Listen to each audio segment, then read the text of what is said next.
Nous allons consacrer la présente vidéo à la représentation graphique du groupe d'espace CM. Ce groupe dérive de la classe monoclinique hémièdre -2 ou M.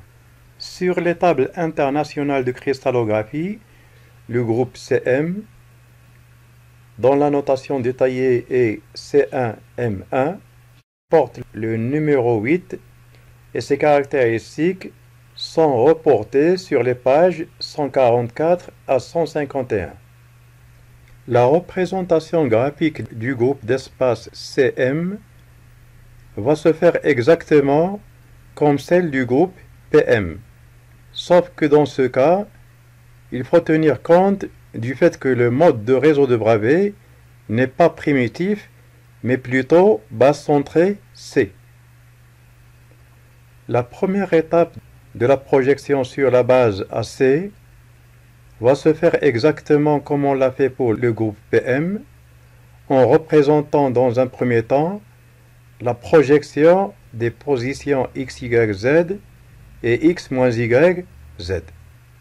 La deuxième étape consiste à représenter sur la figure les positions équivalentes à x, y, z et x moins y, z au voisinage immédiat de la base AC.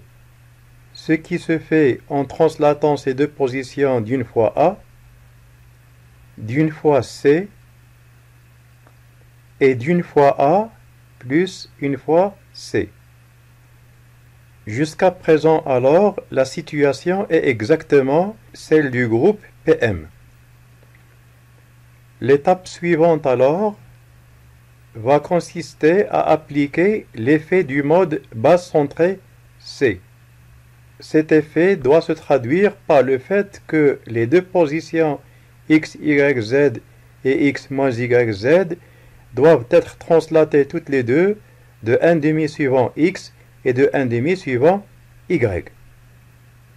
Si on translate alors les deux positions de 1/2 suivant a, on va se trouver à cet endroit. Les positions finales vont se trouver alors en effectuant une translation de 1/2 suivant b. Les positions qu'on vient d'avoir vont alors avoir comme coordonnées x plus 1/2, y plus 1/2, z et x plus 1/2, 1/2 moins y, z. Les équivalents de ces positions au voisinage immédiat de la maille vont être obtenus en glissant ces deux positions d'une fois C. La maille contient alors 4 positions équivalentes et l'examen de ces positions montre qu'elles vont être liées également par un plan de glissement A parallèle à x au z et passant par y est égal 1/4 et y est égal 3/4. L'existence de ce plan va être indiquée par ce symbole. La mise en évidence des plans de glissement A passant par y est égal 1/4 et 3/4 peut se faire de la façon suivante. Si on fait la projection de la maille sur le plan x au y, le miroir passant par le plan x au z et son équivalent qui lui est parallèle et passant par y est égal 1 sont représentés par deux traits en gras. La position x, y, z et son équivalent x moins y, z vont être alors projetés sur la base AB de la façon suivante. Les deux positions ont la même coordonnée z, d'où le même signe plus. L'équivalent de la position x moins y, z dans la maille sera obtenu en glissant x moins y, z d'une fois b. Ceci nous permet de voir clairement que 1 moins y est équivalent à y bar, ou moins y. Et comme ça a été le cas pour le groupe P2, les positions à l'intérieur de la maille x, y, z et x moins y, z sont reliés par un miroir parallèle à x au z et passant par y est égal à 1 demi. L'application maintenant de l'effet du mode de réseau de Bravais C consiste à glisser les deux positions x, y, z et x moins y, z de A sur 2 parallèlement à OX et de B sur 2 parallèlement à OY. Le glissement alors de x, y, z de A sur 2 plus B sur 2 permet d'avoir son image en x plus 1 demi, y plus 1 demi, z. De même, le glissement de la position x moins y, z de A sur 2 plus B sur 2 conduit à la position de coordonnées x plus 1 demi moins y ou moins y plus 1 demi, z. La figure montre clairement que les positions x plus 1 demi, y plus 1 demi, z et x plus 1 demi moins y, z sont symétriques par rapport au miroir parallèle à x au z et passant par y est égal à 1 demi. L'examen maintenant des positions de la projection montre que la position x, y, z et x plus 1 demi moins y, z sont reliés par un plan de glissement A parallèle au plan x au z et passant par y est égal à 1 quart. Ce plan est perpendiculaire à la figure et de ce fait il est conventionnellement représenté par des tirets. L'image de x, y, z par ce plan sera obtenue en effectuant dans un premier temps l'image de x, y, z par ce plan considéré dans un premier temps comme un miroir, ce qui est le cas pour tous les plans de glissement. L'image devrait alors avoir comme coordonnées x 1 demi moins y, z, et cette position doit être glissée de 1 demi suivant x pour pouvoir arriver à la position de coordonnées 1 demi plus x, 1 demi moins y, z. Un raisonnement analogue permet de voir cette fois que les positions de coordonnées x moins y, z et x plus 1 demi, y plus 1 demi, z sont également reliées par un plan de glissement A parallèle à x au y et passant par y est égal à 3 quarts. À 3 dimensions, les plans de glissement A passant par y est égal à 1 quart et 3 quarts sont représentés en vert. La position x, y, z et x plus 1 demi moins y, z sont reliés par le plan de glissement A passant par y est égal à 1 quart et les positions x moins y, z et x plus 1 demi, y plus 1 demi, z sont reliés par le plan de glissement A passant par y est égal à 3 quarts. Pour ce qui concerne maintenant les coordonnées des 4 positions à l'intérieur de la maille, elles sont comme suit. La première position, c'est x, y, z. Son image par rapport au miroir x au z est x moins y, z ou x, y bar z.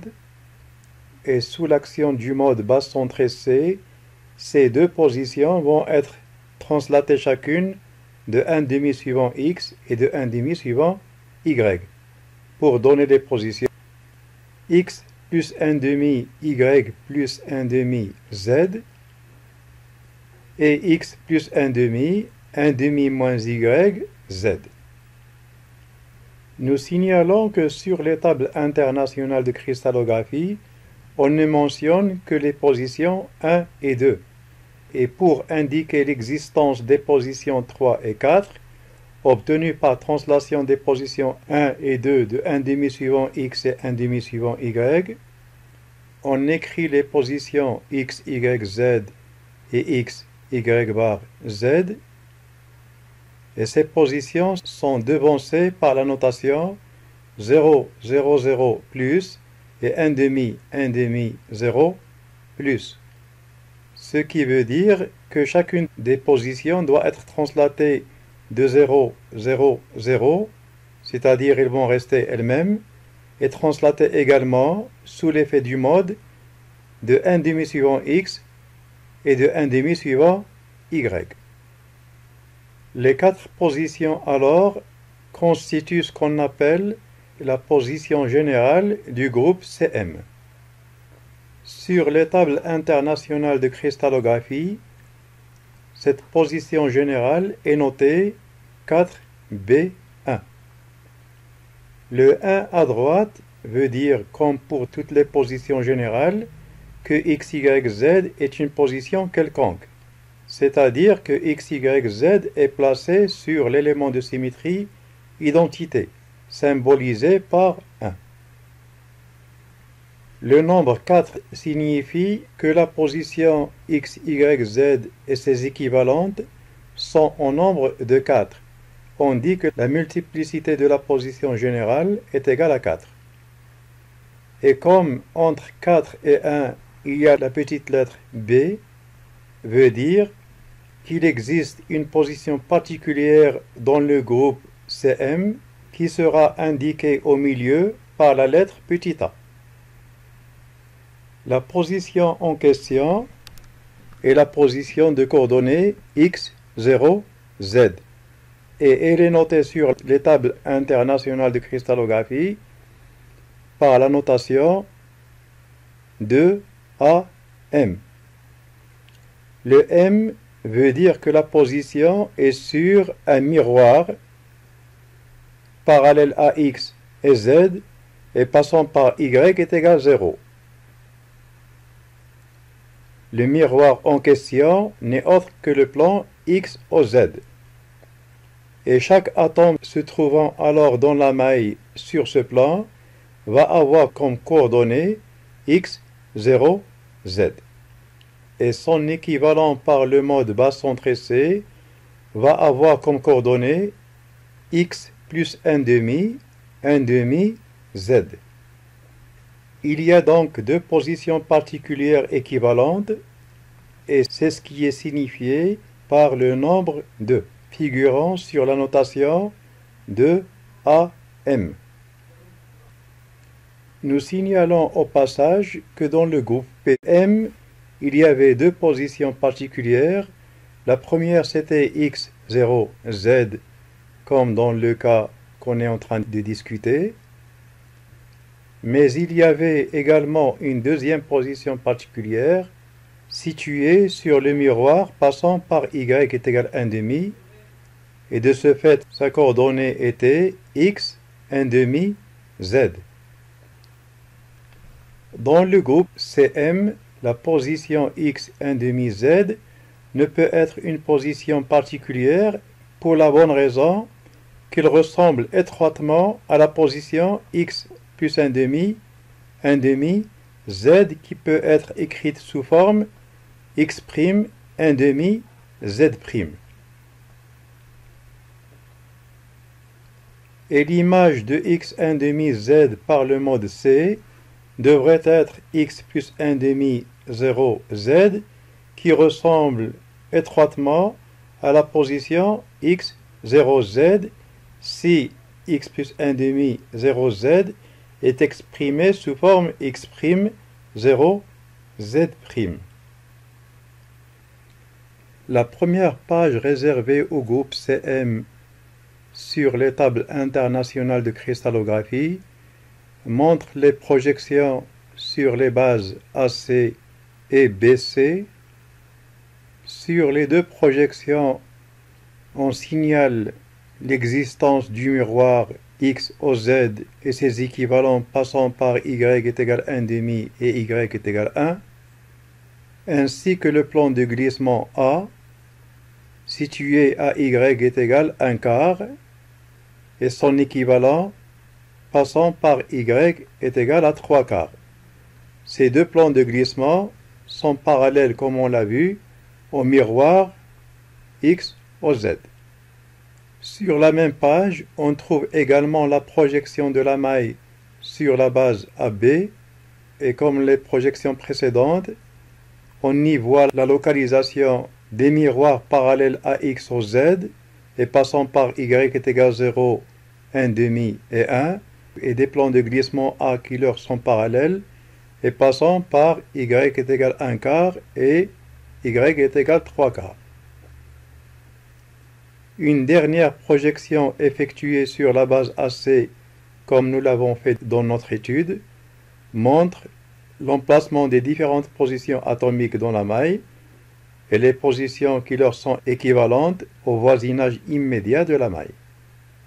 La page suivante montre les coordonnées de la position générale x, y, z et x, y bar z. Les positions qui leur sont équivalentes par le mode base centrée C, à savoir x plus 1/2, y plus 1/2 z et x plus 1/2, 1/2 moins y, z, ne figurent pas sur cette page, mais leur existence est insinuée par la notation 1/2, 1/2, 0, plus, qui veut dire qu'à chacune des deux positions 1 et 2, il faut ajouter 1/2 suivant x et 1/2 suivant y. La position générale est au nombre de 4 et notée comme on l'a signalé 4B1. Quant à la seule position particulière, elle a comme coordonnée x, 0, z et elle est notée 2AM. À droite de la page, on trouve les conditions de réflexion sur les intensités IHKL. La première condition veut dire que l'intensité IHKL ne peut être différente de 0 que si H plus K est pair. Cette condition est la conséquence du fait que le mode base centrée C entraîne un glissement de 1/2 suivant x et de 1/2 suivant y. Et comme il n'y a aucun glissement suivant z, c'est que la condition de réflexion concerne uniquement les indices h et k. Les 5 autres conditions de réflexion ne sont que des conditions particulières de la condition IHKL H plus K est égal à 2n. Ainsi, si K est égal à 0, on aura IH0L différente de 0 si H est pair. Et ceci traduit le fait que le plan X au Z est un plan de glissement A. Si maintenant H est égal à 0, la condition devient I0KL K est égal à 2n et traduit le fait que le plan Y au Z est un plan de glissement B. Quant à la condition HK0, H plus K est égal à 2n, condition correspondant au cas particulier où L est égal à 0, traduit le fait que le plan X au Y est un plan de glissement N. 0K0, K est égal à 2n, traduit quant à elle le fait que l'axe B est un axe hélicoïdal de 1. Et enfin, la condition H00, H est égal à 2n, traduit le fait que l'axe des X est un axe hélicoïdal de 1. Pour plus de renseignements sur les conditions des réflexions IHKL résultant des différents glissements, voir les vidéos suivantes.